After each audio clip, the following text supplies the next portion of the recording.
नमस्कार दोस्तों, आप सभी का स्वागत है हमारे YouTube चैनल मान्या लाल किताब रेमेडीज में। आज मैं आपके साथ बात करने जा रहा हूं मकर राशि के बारे में और आज का मुख्य टॉपिक होगा सितंबर 2024 का महीना। ग्रहों का जो बड़ा परिवर्तन इस महीने में होगा उसका कैसा प्रभाव जो है वो मकर राशि के जातकों के ऊपर पड़ेगा। आज मैं आपको बताऊंगा कि आपकी आर्थिक स्थितियां जो हैं इस महीने में कैसी रहेंगी। अगर आप अपना बिजनेस करते हैं तो वहाँ पर स्थितियाँ कैसी रहेंगी, अगर आप नौकरी करते हैं, जॉब करते हैं तो आपका परफॉर्मेंस कैसा रहने वाला है, आपकी सेहत कैसी रहेगी, आपकी अगर मैरिड लाइफ में है या लव लाइफ है तो वहाँ पर आपके साथ कैसा रहेगा। दोस्तों, अगर आप स्टूडेंट हैं, आप अगर स्टडी करते हैं तो आपके करियर को लेकर ये समय जो है वो कैसा रहने वाला है। अगर आप विदेश जाना चाहते हैं या विदेश में रहते हैं तो आपके हर एक पक्ष के ऊपर मैं बहुत ही इम्पोर्टेंट वीडियो आपके लिए लेकर आया हूं। दोस्तों, इस वीडियो को आप स्किप मत कीजिए क्योंकि हर एक पार्ट जो है वो कहीं ना कहीं आपकी ज़िंदगी से रिलेटेड होगा और ज्योतिष शास्त्र का सबसे ज़्यादा फ़ायदा हम उठा सकते हैं कि जब समय हमारे अनुकूल होता है तो हम आपको बता देते हैं कि आपके लिए ये समय जो है वो बड़ा अनुकूल है, आप इन्वेस्टमेंट कर सकते हैं, आप जो भी करना चाहते कर सकते हैं। लेकिन अगर जब समय अनुकूल नहीं होता तो ज्योतिष शास्त्र के माध्यम से हम आपको ये भी बता देते हैं कि किन रास्तों पर आपने चलना है, कौन से मार्ग आपके लिए उचित होंगे और किन रास्तों से अपने आप को आपने बचा के रखना है और क्या प्रिकॉशंस जो है वो आपने यूज़ करनी है, जिससे हम दोस्तों मेहनत सभी करते हैं लेकिन अगर हमें अच्छी सी गाइडेंस मिल जाए तो कम से कम हम भारी नुकसान होने से अपने आप को बचा सकते हैं। कई बार इंसान जल्दबाजी में बहुत कुछ कर देता है, क्रोध में आकर बड़े फैसले ले लेता है, लेकिन जो हमारी ये वीडियो सुनते हैं वो कम से कम अवेयर रहकर कैसे माहौल होगा और आपने कैसा उसके ऊपर रिप्लाई करना है, ये हम आपके साथ कौन कौन सी चीज़ें आपके लिए उचित होंगी। सो दोस्तों, शुरू करते हैं। ये जो सामने मैंने कुंडली बनाई है ये आपकी चंद्र राशि के ऊपर आधारित है, जहां पर 10 नंबर लिखा है और चंद्रमा लिखा है। दोस्तों, चंद्र राशि के अनुसार जब जब ग्रहों का गोचर होता है वैसा वैसा प्रभाव हमारी ज़िंदगी में देखने को मिलता है। कुछ ऐसे ग्रह होते हैं जो लंबे समय तक एक ही भाव में बैठे रहते हैं, जैसे शनि हो गए, ये 28 वर्ष के लिए एक भाव में बैठते हैं। राहु और केतु जो हैं वो 1.5 वर्ष के लिए वक्री चाल चलते हैं और हमें 18 महीने के लिए बैठते हैं। इसी प्रकार देवगुरु बृहस्पति जो हैं वो 1 वर्ष से कुछ समय अधिक तक एक ही भाव में बैठते हैं। लेकिन कुछ ऐसे ग्रह भी हैं जिनका प्रभाव हमारी ज़िंदगी में बहुत ज़्यादा देखने को मिलता है, क्योंकि दोस्तों हर ग्रह जो है उसका अपना ही एक अधिकार क्षेत्र है। लेकिन जैसे सूर्य देव हो गए, जिनको ग्रहों का राजा कहा जाता है, इनका भी प्रभाव बहुत तेज होता है और ग्रह गोचर के दौरान जब सूर्य किसी अच्छे भाव में आ जाएं तो हमें बहुत अच्छा परिणाम देते हैं, लेकिन वहीं अगर वो किसी नीच भाव में चले जाएं तो हमें वो थोड़ा सा सावधान रहने के लिए बताया जाता है। वही सो दोस्तों, शुरू करते हैं। सबसे पहले मैं आपको बताऊंगा आपके लगन भाव में चंद्रमा जहां पर लिखा है। दोस्तों, चंद्रमा के बारे में हम ज़्यादा प्रेडिक्शन नहीं कर सकते क्योंकि हर 2.25 दिन के पश्चात वो अपना भाव बदल लेते हैं, लेकिन इसके लिए आपकी जन्म कुंडली में आपका किस समय जन्म हुआ था और वो कौन सा समय था और उस समय आपका चंद्रमा कहाँ पर बैठा था। अगर जन्म कुंडली में चंद्रमा किसी अच्छे भाव में बैठे हैं तो आपके लिए वो राजयोग का कारक बनते हैं, लेकिन अगर जन्म कुंडली में चंद्रमा किसी नीच भाव में बैठ जाएं तो उस इंसान के ऊपर अगर संघर्ष का समय आ भी जाए तो उसको बहुत ज़्यादा परेशानी आ जाती है। लेकिन जिनका चंद्रमा मजबूत होता है उनके ऊपर अगर संघर्ष का समय आ जाए वो अपने मानसिकता के साथ आगे बढ़ते हैं, वो हर परिस्थिति को हैंडल करना अच्छी तरीके से जानते हैं, क्योंकि चंद्रमा जो है वो हमारी मन की अवस्था होती है और लिक्विड कैश उन्हीं के पास रह सकता है ज़्यादा देर जिनका जन्म कुंडली में चंद्रमा की स्थितियां मजबूत होती हैं। अब मैं बात करूंगा दोस्तों, शनि जो हैं वो आपके द्वितीय भाव में गोचर कर रहे हैं, लेकिन अब वो वक्री अवस्था में आ गए हैं और 16 16 सितंबर 2024 तक सूर्य और शनि जो हैं ये एक दूसरे के ऊपर दृष्टियां डालेंगे, जिसका प्रभाव हर एक राशि के ऊपर पड़ेगा। आइए आपको बताएंगे कि ये समय जो है इसमें आपने अपना कैसे बचाव करना है दोस्तों। क्योंकि सूर्य देव जो हैं वो आपके अष्टम भाव में गोचर कर रहे हैं, लेकिन वो सिंह राशि में गोचर कर रहे हैं, और शनि जो है वो आपकी राशि के धन के भाव में बैठे हुए हैं। यहाँ पर थोड़ी सी आपकी व्यापार में कुछ डिस्टरबेंस हो सकती है। आपको इस समय थोड़ा सा लड़ाई झगड़ा ना हो जाए आपका किसी के साथ, उसमें आपने थोड़ा बचाव रखना है। सर में दर्द की शिकायत हो सकती है, माइग्रेन की प्रॉब्लम हो सकती है, आंखों में इन्फेक्शन से आपने अपने आप को बचा के रखना है। अब हम बात करेंगे 16 तारीख तक, जब तक दोस्तों सूर्य देव इस भाव में रहेंगे तब तक आपने थोड़ा सा ऐसा कोई कार्य मत कीजिए जिससे आपकी इज्जत जो है वो खतरे में पड़ जाए। यानी कि अगर आप कहीं पर अपना व्यापार करते हैं, आपके लिए कोई नई डील लेकर आया है, कोई नया लालच लेकर आया है कि नए जगह पर पैसे इन्वेस्ट कर दें, तो इस समय आपने खास करके 16 सितंबर तक, जब तक ये दोनों ग्रह एक दूसरे के ऊपर दृष्टियां डाल रहे हैं, आपने किसी भी प्रकार की इन्वेस्टमेंट से बचाव रखना है। लेकिन इसका सबसे बड़ा फ़ायदा उन लोगों को होगा जो आए दिन कोई ना कोई नई जानकारी लेते हैं, कोई नई खोज निकालते हैं, कुछ नया इन्वेंशन करते हैं। यानी कि इंजीनियर्स हो गए, टेक्निकल लाइन वाले लोग हो गए, डॉक्टर्स हो गए, उनके लिए ये समय बहुत अच्छा होगा। क्योंकि जब भी सूर्य और शनि आमने सामने होते हैं तो सबसे ज़्यादा फ़ायदा उन लोगों को होता है जिनका दोस्तों किसी भी रिसर्च क्षेत्र में जिनका इन्वॉल्वमेंट है, तो उन लोगों के लिए बड़ा अच्छा रहेगा। जो लोग मेडिटेशन करना चाहते हैं, कोई सिद्धि वगैरह प्राप्त करना चाहते हैं, लंबे समय से लगे हुए हैं, ये वो समय है जब आप ध्यान करेंगे तो आपको उस पावर के साथ आपको टच में आप बड़ी आसानी से जा सकते हैं। लेकिन दोस्तों यहाँ पर आपने अवॉइड क्या करना है, एक तो आपके पिताजी की सेहत का आपने ध्यान रखना है, उनके साथ किसी भी प्रकार की बहस नहीं करनी, और उनके दवाइयों के ऊपर आपका पैसा जो है ये 16 तारीख तक खर्च होने की संभावनाएं हैं। हर प्रकार से आपने कोशिश करनी है कि अपने पिता के साथ किसी भी प्रकार के वाद विवाद में ना पड़ें। अब हम बात करते हैं दोस्तों राहु के बारे में। राहु आपके तीसरे भाव में गोचर करेंगे, और ये समय सबसे ज़्यादा उन लोगों के लिए फ़ायदेमंद होगा जो लोग इंपोर्ट एक्सपोर्ट का काम करते हैं, जो लोग अपनी जन्मभूमि से दूर रहते हैं। जन्मभूमि से दूर रहने का मतलब ये नहीं होता कि जहाँ पर आपका जन्म हुआ था वहाँ से 50 या 100 किलोमीटर की दूरी नहीं दोस्तों। आप अगर नॉर्थ इंडिया में आपका जन्म है, तो आप अगर साउथ में रहते हैं, यानी कि उस जगह पर रहते हैं जहाँ का एनवायरनमेंट चेंज है, हवा पानी चेंज है, वहाँ के लोग जो हैं उनकी कल्चर, उनकी लैंग्वेज जो है एकदम चेंज है, वह उसको कहते हैं जन्म स्थान से दूर रहना। और उससे भी ज़्यादा अच्छा रहेगा उन लोगों के लिए जो लोग अपने समंदर को पार कर चुके हैं और किसी विदेश की भूमि में रहते हैं, उनके लिए ये समय जो होगा काफ़ी ज़्यादा अनुकूल रहेगा। इंपोर्ट एक्सपोर्ट का जो लोग काम करते हैं उनके लिए फ़ायदा हो सकता है। जो लोग किसी मल्टीनेशनल कंपनी में काम करते हैं उन लोगों का प्रमोशन हो सकता है, उन लोगों के लिए कुछ ना कुछ बेनिफिट वाला समय ये ज़रूर रहेगा। दोस्तों राहु के तीसरे भाव में गोचर कर रहे हैं और सामने केतु बैठे हुए हैं और उनके साथ शुक्र है, यानी कि सप्तम दृष्टि जो है शुक्र और राहु के एक दूसरे के ऊपर पड़ने से इलेक्ट्रॉनिक्स का काम कर रहे लोगों को फ़ायदा होगा। कंसल्टेंसी जो लोग काम करते हैं उन लोगों को इस समय फ़ायदा हो सकता है। मार्केटिंग लाइन में जो लोग काम करते हैं उनको फ़ायदा होगा।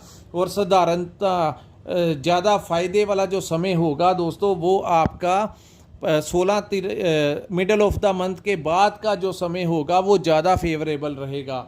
अब हम बात करते हैं दोस्तों, यहाँ पर आपके साहस और पराक्रम में बहुत अच्छी वृद्धि होगी। यानी इस समय आपके किसी मित्र, दोस्त या मित्र की रिकमेंडेशन के ऊपर आपको कोई नई जॉब मिल सकती है। अगर आपके किसी पुराने मित्र अगर किसी जगह पर काम करते हैं, यानी कि जहां पर आप काम करते हैं वहां के वो सीनियर अधिकारी हैं, तो वो आपके पुरानी जान पहचान वाले हैं, तो उनके कारण, उनकी हेल्प के कारण आपका डिपार्टमेंट में कोई बहुत बड़ा काम जो है वो सॉर्ट आउट हो सकता है। आपकी प्रमोशन के लिए उनका बहुत बड़ा हाथ रह सकता है। अब मैं बताऊंगा दोस्तों, इस समय आपका जो मन होगा, चाहे आप अपना व्यापार करते हैं वहाँ पर भी आपका मन जो है बड़ा उत्साहित रहेगा अपने कामकाज को लेकर, क्योंकि इस महीने ग्रहों की स्थितियां कुछ ऐसी बन रही हैं कि आप बहुत मेहनत करने वाले हैं और अपने काम को लेकर आप बड़ा फोकस करते हुए दिखाई दे रहे हैं। चाहे वो काम जो है आपका व्यापार हो, वहाँ पर भी आपके किसी मित्र के कारण आपको कोई नए क्लाइंट्स मिल सकते हैं, कोई नई परिस्थितियाँ ऐसी बन सकती हैं कि आपके किसी मित्र के कारण इस समय आपको कोई नया प्रोजेक्ट या टेंडर भी मिल सकता है और उनके कारण आपको कोई पुरानी पेमेंट जो है आपकी मिल सकती है।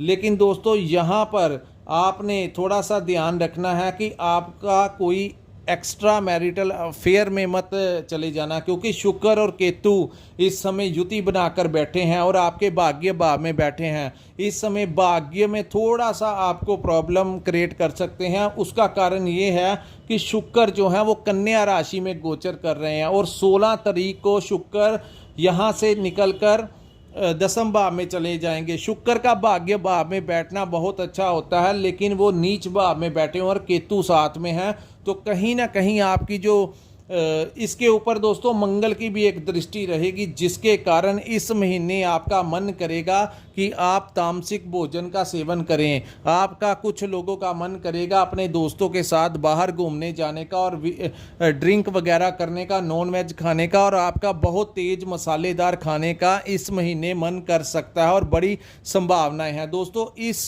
समय आपने किसी के लालच में नहीं आना। जहां पर आप कार्य करते हैं, खास करके जो सरकारी नौकरी करते हैं, उन लोगों को अगर कोई रिश्वत देने की कोशिश करे अपने काम निकलवाने के लिए, तो बहुत ज़्यादा ध्यान रखना।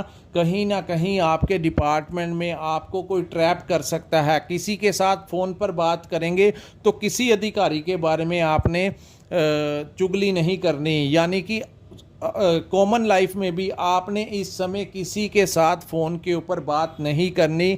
सामने वाला इंसान जो है, जिसको आप अपना मित्र समझ रहे हैं, वो आपकी रिकॉर्डिंग कर सकता है और बाद में आपको ब्लैकमेल कर सकता है। सो खास करके 16 तारीख तक ऐसे कार्य आपके साथ हो सकते हैं। सो आपने इन चीज़ों से अपने आप को बचा के रखना है और किसी प्रकार का पैसे का कोई लालच दे आपको तो उससे ना पैसा लेना है ना ही रिश्वत लेनी है, क्योंकि वो भी एक बहुत बड़ा ट्रैप हो सकता है, जिससे आपके ऊपर बाद में कोई बड़ी कार्रवाई हो सकती है और आपकी इज्जत जो है उसके ऊपर कलंक लग सकता है। क्योंकि दोस्तों इज्जत मान के कारक जो हैं सूर्य देव, वो अष्टम भाव में बैठे हुए हैं। यहाँ पर चाहे वो सिंह राशि में है, लेकिन शनि देव की भी दृष्टि उनके ऊपर पड़ने से थोड़ा सा प्रभाव जो है इन दोनों का एक पड़ने से, अष्टम भाव में सूर्य जब भी आते हैं तो अष्टम भाव एक खाई होती है। हालांकि यहाँ पर ये आपका वैसे ज़्यादा नुकसान नहीं करते, लेकिन शनि की दृष्टि यहाँ पर पड़ने से आप अपनी इज्जत और रेपुटेशन का थोड़ा टाइम आपको ध्यान रखना है। किसी भी ऐसी गलत गतिविधि में आपने इन्वॉल्व नहीं होना जिससे आपकी रेपुटेशन बाद में ख़राब हो जाए। दोस्तों पैसा कमाना जो है वो पैसा ज़िंदगी में आता जाता रहता है, लेकिन एक बार हमें सालों साल लग जाते हैं कहीं पर अपनी इज्जत बनाने में, चाहे समाज हो, अपना परिवार हो, चाहे हमारा वर्क प्लेस हो। लेकिन एक पल में कुछ दिन कई बार ग्रह ऐसे ले आते हैं कि आंखों पर ऐसी पट्टी आती है कि इंसान कुछ गलत एक्टिविटी में इन्वॉल्व हो जाता है, लेकिन बाद में अगर जब डिस्क्लोज हो जाता है सब कुछ, तो ऐसी इज्जत जाती है कि बाद में इंसान सारी ज़िंदगी पछताता है कि मैंने ऐसा कुकर्म क्यों किया। तो ये समय जो है आपके ऊपर ऐसा करवाने की कोशिश करेगा, आपने अपना बचाव करना है। अब दोस्तों इस महीने गुरु जो हैं वो आपके पंचम भाव में रहेंगे। यहाँ पर अपनी संतान को लेकर आपको परेशानी आ सकती है। गुरु ही एक ऐसे ग्रह हैं जितने अच्छे भाव में गोचर करते हैं वहां के रिजल्टों को प्रभावित कर देते हैं। तो इस समय गुरु आपके पंचम भाव में गोचर कर रहे हैं और ये संतान का भाव है। यहाँ पर उन लोगों को थोड़ा सा ध्यान रखना पड़ेगा जो लोग प्रेगनेंसी में हैं और अपनी संतान को लेकर मकर राशि वाले काफ़ी परेशानी से गुजर रहे हैं। पिछले महीने भी ऐसी परिस्थितियां बनी हुई थी, आगे भी आपको एक तनाव सा बना रहेगा, चाहे उनके साथ आपके रिलेशंस में दिक्कत आ सकती है, चाहे उनको हेल्थ की या उनकी जहां पर वो पढ़ाई करते हैं, स्टडी करते हैं या जहां पर भी वो जॉब करते हैं, कुछ ना कुछ जो है वो आपका और उनका आपस में एक तनाव वाला माहौल जो है वो बना रहेगा। सो आपने इन चीज़ों को अवॉइड करके चलना है, क्योंकि अगर आपने ज़्यादा तनाव लिया तो आपका भी मेंटली लेवल जो है डिप्रेशन में जा सकते हैं। लेकिन अगर आपने संतान के साथ रिलेशन भी ख़राब किए तो वो भी आपके लिए उचित नहीं होगा। सो आपने इन चीज़ों से थोड़ा सा ध्यान रखना है और बनते उपाय जो हैं गुरु के वो आपको, और उन लोगों को सबसे ज़्यादा सावधान रहने की ज़रूरत है जिनके ऊपर इस समय गुरु की महादशा चल रही है या अंतरदशा में गुरु हैं, उनके साथ ज़्यादा चांसेस होंगे ऐसी स्थितियां बनने के। यहाँ पर दोस्तों अपने भविष्य को लेकर थोड़ी सी इनसिक्योरिटी लगेगी, परिस्थितियों को मैनेज करने की जो कॉन्फिडेंस है उसमें थोड़ी सी कमी आपको 2-3 महीनों से ऐसे लग रहा है कि आपसे कोई भी परिस्थिति जो है वो मैनेज नहीं हो रही, क्योंकि बुद्धि और विवेक जो होता है जिसको हम यूज़ करते हैं अपने आने वाले कल के लिए, रीसेंट प्रेजेंट के लिए, उस भाव में गुरु के बैठने से वहाँ पर आपकी मैनेजमेंट में कुछ ना कुछ कमी आ सकती है। आपसे परिस्थितियाँ जो हैं, चाहे अपने व्यापार के लिए हों, चाहे अपने घर को संभालने के लिए हो, चाहे आप जहाँ पर नौकरी करते हैं, आपका दिमाग जो है आपको ऐसा लगेगा कि मेरे क्या हो गया है, मेरे से कुछ भी नहीं हो पा रहा। दिमाग जो है वो उस स्तर के ऊपर एक्टिव नहीं होगा जो आपका पहले होता था। तो कुछ सिचुएशंस जो हैं आपको समझ ही नहीं लग रही कि क्या हो रहा है ज़िंदगी में, और आगे आने वाला जो कल है उसके लिए आपको एक इनसिक्योरिटी की भावना लगी हुई है। उसके बाद बात करते हैं दोस्तों मंगल की। मंगल आपके छठे भाव में गोचर करेंगे और यहाँ पर मंगल बड़े उच्च के प्रभाव देते हैं। हालांकि शनि की एक दृष्टि मंगल के ऊपर पड़ेगी जिसके कारण क्रोध रह सकता है, और क्रोध और आपके अंदर ऊर्जा जो है वो बड़ी ज़्यादा हो जाएगी। हाई ब्लड प्रेशर वालों को थोड़ा सा ध्यान रखना चाहिए। वैसे मंगल जिस भाव में बैठे हैं वहाँ पर आपको मैं बताऊंगा, इस भाव को कहते हैं रोग, कर्ज और शत्रु का भाव। यहाँ पर मंगल जो हैं वो बली हो जाते हैं। दोस्तों यहाँ पर जब भी कोई उग्र ग्रह, पापी ग्रह, क्रूर ग्रह आता है तो वो आपके लिए बहुत अच्छा समय लेकर आता है। छठे भाव में मंगल के बैठने से इस समय आपको जो लोग वर्क प्लेस के ऊपर परेशान कर रहे थे, आपके बॉस हो गए, आपके कोलीग्स हो गए, वो उनका बिहेवियर चेंज होता हुआ नज़र आएगा। हालांकि आपका गुस्से में आकर उनसे विवाद हो सकता है, आप उग्र अवस्था में गुस्से में रहेंगे। इस पूरे महीने में थोड़ा गुस्सा जो है आपके ऊपर हावी रहेगा, जिसको आपने अवॉइड करना है। और अगर आपकी हेल्थ को लेकर कोई समस्या आ रही है तो आप लोगों को टाइमली एक्सरसाइज शुरू कर देनी चाहिए। दोस्तों एस्ट्रोलॉजी, ज्योतिष शास्त्र एक तरफ, थोड़ा सा प्रैक्टिकल होके देखिए। जैसे ज़िंदगी में हर चीज़ ज़रूरी होती है, वैसे हमारी 24 घंटे में से आधा या 1 घंटा निकालकर हमें अपनी डेली रूटीन में एक्सरसाइज करनी चाहिए। अपने एज के अकॉर्डिंगली आप वॉक कर सकते हैं, कोई जिम ज्वाइन कर सकते हैं, योगा वगैरह का सहारा ले सकते हैं। वैसे कुल मिलाकर देखा जाए तो कोई बहुत बड़ी समस्या हेल्थ को लेकर नहीं दिख रही, क्योंकि मंगल वहाँ पर बैठकर बड़ा कुछ संभाल लेंगे। बहुत भारी ऊर्जा होती है मंगल जिस भाव में बैठे हैं। छोटे मोटे अगर रोग होंगे आपकी बॉडी में तो उनको वो ठीक करते हुए नज़र आएंगे। उसके बाद अगर आपने बैंक से कोई लोन अप्लाई किया हुआ है तो इस महीने आपको लोन मिलने की संभावनाएं दिख रही हैं। ऊपर से जिन लोगों ने अपना कर्ज चुकाना है और कर्ज के मामले में काफ़ी परेशानियां आ रही थी, इस समय आपका कर्ज जो है चुकाने में कोई ना कोई नया रास्ता आपका मिलता हुआ नज़र आएगा। उसके बाद दोस्तों यहाँ पर आपको जो लोग तंग परेशान करते थे, चाहे आपके परिवार के हो गए, चाहे समाज में, चाहे जहाँ पर आप व्यापार करते हैं वहाँ पर जो आपके एंटी लोग थे, जो आपसे जेलसी करते थे, आपको नीचा दिखाना चाहते थे, या जहाँ पर आप नौकरी करते हैं वहाँ पर आपका बॉस हो गया, कोलीग्स हो गया, आपके डिपार्टमेंट वाले हो गए, जो पहले आपके ऊपर बड़ा प्रेशर डालते थे, जिनके कारण आप परेशानी में आ जाते थे, मंगल के इस भाव के गोचर के कारण उन लोगों का जो बिहेवियर होगा आपके साथ काफ़ी हद तक आपके फेवर में होना आपको पता लगेगा दोस्तों, कि जब ग्रह फेवर करते हैं तो कैसा होता है। इस महीने पूरा किसी भी प्रकार का आपका जो दबाव है वो बहुत बना रहेगा। चारों तरफ जहां पर भी आप काम करते हैं रहते हैं, आपका दबदबा जो है वो कायम होता हुआ दिखाई दे रहा है। 16 तारीख के पश्चात दोस्तों जिन जातकों ने सरकारी नौकरी के लिए ट्राई करना है वो कर सकते हैं, उनके लिए बहुत ही अच्छा समय रहेगा।